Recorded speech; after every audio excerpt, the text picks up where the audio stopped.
વાત કરીએ ફૂટબોલ એસોસિએશનની તો ગુજરાત સ્ટેટ ફૂટબોલ એસોસિએશન દ્વારા ગાંધીનગર ખાતે આયોજિત junior boys inter district football ટુર્નામેન્ટની આજે ફાઇનલ મેચ રમાઈ અને આજે રમાયેલ ફાઇનલમાં અમદાવાદની ટીમે ચેમ્પિયનશિપ જીતી લીધી હતી.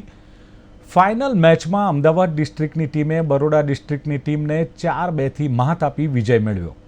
બરોડાની ટીમ રનરઅપ થઈ હતી અને બંને ટીમોને ગુજરાત સ્ટેટ ફૂટબોલ એસોસિએશનના વાઇસ પ્રેસિડેન્ટ એવા અરુણસિંહ રાજપૂત અને સેક્રેટરી મૂળરાજસિંહ ચુડાસમાના હસ્તે ટ્રોફી અને મેડલ્સ એનાયત કરાયા.